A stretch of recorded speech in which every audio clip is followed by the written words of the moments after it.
Hello, my name is Amos Tarfa, and in this video, I'll be talking about the curriculum that we're using at the Life STEM Academy. I started the Learning Institute for Excellence in 2013 with the goal of helping students to flourish in all areas of life.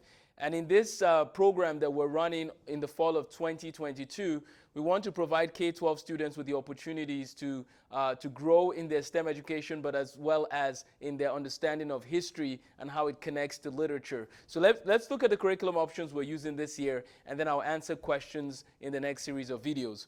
So first of all, the program is on Mondays and Thursdays from 9 a.m. to 2:30 p.m.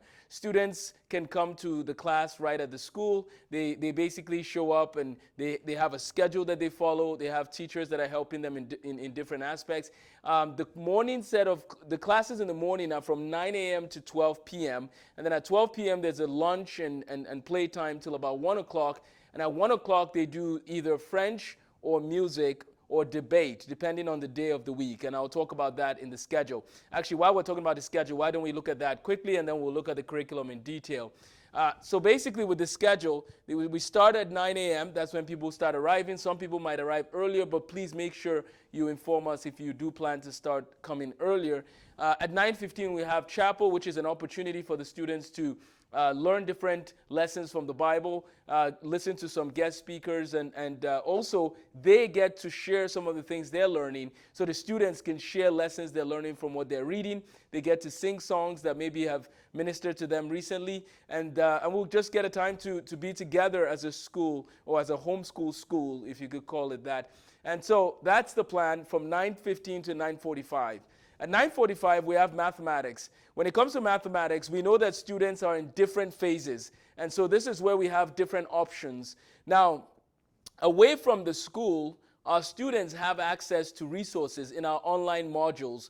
We have a website called learn.fulllifeacademy.org that houses all our courses. And on that website, students can either be taking pre-algebra, algebra 1, 2, or algebra 2, pre-calculus, calculus, and so on. So during the week, Tuesdays, Wednesdays, and Fridays, when students are not in class, they are working on their projects and their homework in mathematics at home. They have access to videos they can watch. They have access to different resources they can use. So that's what happens on Tuesdays, Wednesdays, and Fridays as it relates to mathematics especially. They basically get access to resources for these courses, and then when they come to class, we'll talk about some of the concepts they're learning and then give them time to ask questions. Now, if they have questions that go beyond what we might be able to discuss in class, we will love to have them just send an email so we can set up a Zoom meeting with a tutor that can help the student catch up on anything they're working on. So that's for the math options for the students. So 9:45, students go to their math class. 10:30, they go to their science class. Now, this is the middle school, high school schedule. At 10:30, you go to science, and there's only three major science courses we're looking at this year. But if students want to take anything outside of that, let us know, and we can try and organize what might need to happen for that to happen. But these are the different science options that students can take out of class. But if they want to attend the classes in here, we have general science, we have physical science, and chemistry. Those are the ones that we can focus on and zoom in on. And so we have general science, physical science, as well as chemistry. If students want to do the other courses, as I said, we can look at what parents or what teachers are available to teach those courses. Otherwise, I would recommend that we use either an Apologia DVD series, or we use one of the websites available to teach the other courses. So that's those science options for middle school and high school. Now, if the middle school students want to use the J. Wiles curriculum, that is an option, and I'll discuss what that curriculum is. The Science in the Beginning series, which is a science and history curriculum. I think it's a very good approach to teaching science. So that's the high school section. Let me go down the list here of science. So with science, the J. Wiles sequence has 5 books in the elementary series. They have books like Science in the Beginning, Science in the Ancient World, Science in the Scientific Revolution, Science in the Industrial Revolution, and so on. So you see, the idea is you're studying science in different time periods. I think it's a brilliant idea to teach the history of science as well as the concepts that students are learning in science. One thing I tell parents and students is that wouldn't it be amazing to know why some of those scientists were losing sleep over certain aspects of reality? Understand why they were losing sleep, and then you can understand why they were passionate about those fields of science. See, if we understand the context of the discovery, it will enrich our ability to digest and care about the discovery. But if we don't have any context, then it's a little harder to digest and it's a little harder to care. And part of what we're trying to do with our program is we want to inspire lifelong learning. We want to inspire students to love learning. And we do that partly by using science and math history. Our math students get access to our math history videos. So our students are learning things in math, and they're learning the context, the application, and so on and so forth. So that's the science and math sort of dimension. We're teaching it with the history built in because we believe that's important. And there are research papers that also say what I'm saying, that teaching the history adds another layer that can be very helpful to students. For history literature, we basically have Nordgrass 50 states for kindergarten through 4th grade students. They're basically learning about the 50 states in the United States, and they're learning the different aspects of these states. Now, there's songs they can learn to sing about the states and capital. We want to integrate singing. So our program does follow a classical education approach, but it is a STEM academy. So we don't see why we can't do both at the same time, and that's why we're doing it that way. So for the elementary school students, we want them to sing. We want them to learn different songs about, just different aspects of the world that they live in. So for the K through 4th grade, so we have our classrooms here broken down into different configurations. You can put the kindergartners and 1st graders together on our Monday, Thursday class, and they will be working on different aspects of, Nordgrass, but we also understand that they need to be working on their English and then spelling and different elements of that. For the mathematics, they're working on arithmetic with addition and subtraction mostly, using manipulatives, playing games, and learning all they need to learn for mathematics. For 2nd through 4th grade, we want students to also consider using the Nordgrass 50 states, and they can use science in the beginning with J. Wiles, and they can use the elementary math of learning multiplication and division. Now, at any time, if students have mastered what they need, we always encourage them to keep moving forward. There's no reason to keep repeating the same topic over and over again if you've mastered it and you know how to work out the problems. Someone asked a very good question yesterday. When we talk about mastery, are we saying that people can do problems in seconds quickly? Well, that would be good, but that's not really what I mean by mastery. Part of what I mean by mastery is that the student can do the problem, even if it takes them 10 seconds or 20 seconds. But eventually what happens is they should keep working to reduce the time, especially when it comes to like math facts, right? For 4 times 4, yes, we do expect that the student is answering that in less than 5 seconds, for example. But if we're dealing with a 3-digit multiplication, as long as the student is working out the problem and making the progress, that's great.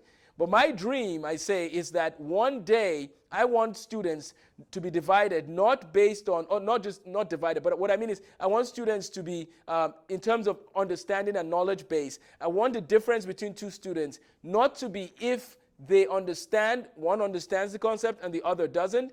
But what I want to be different between students is how fast they can do the problem, but I want all of them to be able to do the problem. It's really sad that in some of our classrooms, there are students who are sitting there saying, I don't know what's going on. But then you have another student there saying, I'm ready to move on. What if we work to create systems that help these students learn to master content well and effectively, with efficiency, effectiveness, master the concept, so that the difference between 2 students is simply in how fast they do the problems, not if they understand the problem, right? And I know that's going to take work, and that's part of why our school is open year-round. We don't like the idea of taking 3 months off in the summer. So students who get our courses have access year-round to keep practicing. Practice is very important, and we don't want them to lose ground. It's very important that we keep making progress because the students they have a life ahead of them, right, by God's grace, and we have one life to live. Why don't we be efficient in how we learn so that our students can move on to become who God made them to be rather than wasting time they don't need to waste? I believe the 3-month summer idea is not a good idea. And the statistics clearly show that America, being one of the worst countries in math and science, I think, this is one of my, I make this hypothesis, and is the summer piece. I think the summer piece is affecting our students in a very bad way. In many countries, including where I grew up in Nigeria, we do not have 3 months straight of nothing, right? Most parents are thinking of lessons and books or things that students can do, at least when I was young. I don't know what parents are doing these days in Nigeria, but that's the approach we were using. Can students play? Yes, but what I'm asking of them in the summer is even 40 minutes to an hour and a half a day. That's not too much to ask for, I don't think. Whether they're doing a little bit of math, sharpening their skills, or they're reading some books and doing math, those are things that will help them go far in life. Reducing the waste will increase the time for them to think about their lives and their professions and why God made them. Why do I exist? What can I do to be a blessing to others? Those are the things we want them to be focusing on. So we've talked about the math options. Again, we have elementary math and arithmetic, pre-algebra, algebra 1, algebra 2, geometry, pre-calc, calculus 1. Statistics, sometimes people say they want to take statistics instead of calculus. You know what? That's fine. My take on that is why not take both? And then our students can also try and go to a local community college if they want to take calculus 2, calculus 3, differential equations, and linear algebra. There's options online for them to do that, but many colleges will be very glad if you showed up and said, hey, I'm in 8th grade, but I'm ready for Calc 2. Well, great. Can let's work on that. That will be something that will be really cool. So please let's encourage our students not to limit themselves. Let them keep growing and learning and working hard. One of the pieces of this program involves study skills. Our students need to have good study skills so that they are able to take on harder courses, and because they've been because they know how to review their notes, which they've taken, right? Taking good notes will help them in understanding the material, but then they can refer back when they forget. Study skills are very important. So all our students will get study skills, preparation, and lessons. I have some documents here, some worksheets that they can use to schedule their days every day, schedule what they want to do each day for each subject. Those tools are available to all of our students. So we have our science options. Again, we have the ones offered in class, and then we have the ones that are just online. We have the details for math, for science, for kindergarten through 12th grade. Finally, with the Notgrass, we have From Adam to Us or World History, but both of them are focused on world history. Our students can take the world history a Notgrass program, which is tied to literature, so they're reading books about certain time periods. So for example, if you're in the 17 or 1800s, you read the section of history in the book, but then you also read books that might have been written in the 17 or 1800s. You see how now you're doing your literature with your history together. And then there's actually the opportunity to do a Bible credit with Notgrass, and so you can do all of that using the curriculum.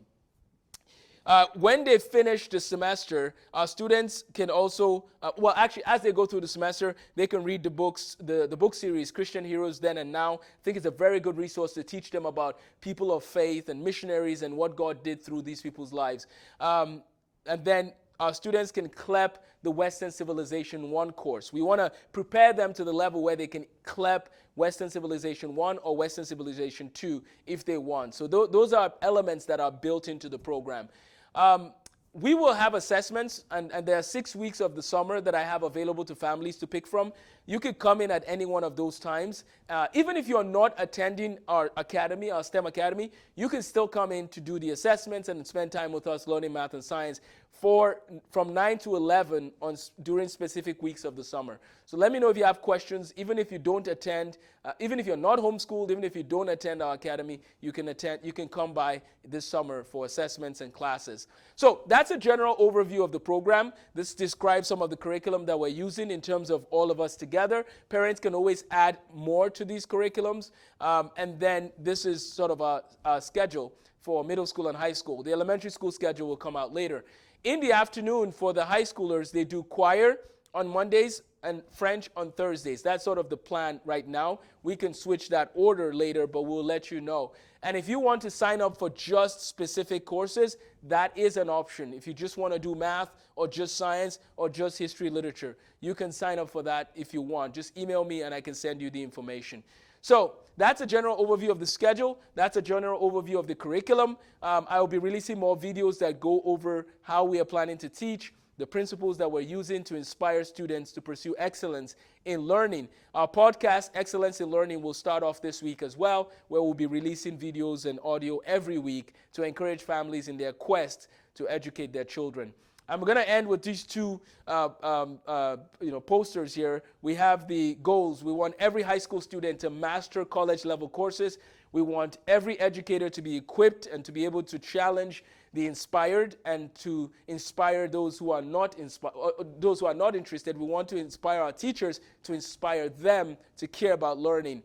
And then we want all students and educators to be engaging confidently in all areas of life, not just in academics. We want our students to grow in character. We want our students to grow in their knowledge of truth and in the Word of God. We want our students to be a blessing to the world. We want them to stand out wherever they go, like Daniel, like Esther, and I can go on. But Hebrews 11 has that list of some of the people that we want them to be like. We want them to grow in all areas of life.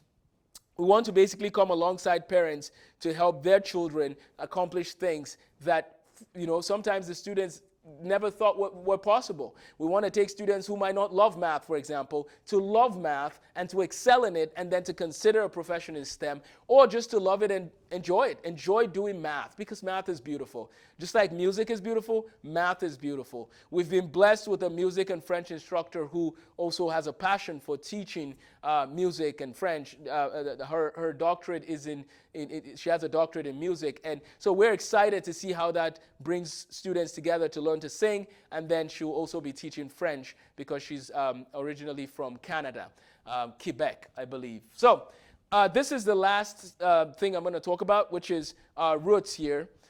We have this tree that you're looking at, and it just reminds me about flourishing. We want every student to flourish. That's what it comes down to. We want you to flourish with the gifts that God has given you.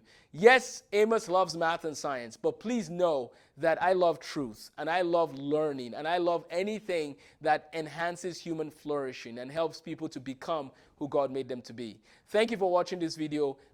This is, again, an introduction to the Life STEM Academy. I will be available to answer questions through email. Let me know if you have any questions. We will have 3 open houses for the rest of June. So June 11th, June 18th, and June 25th. There will be like seminars, and you can also look around the classroom or the meeting space, see the different curriculum we're using. We are, again, here for 6 weeks, and then we launch in August, at the end of August, with the school year. I'm excited to see what God does as we strive to inspire students to be who God made them to be. Have a blessed day, and thank you for watching.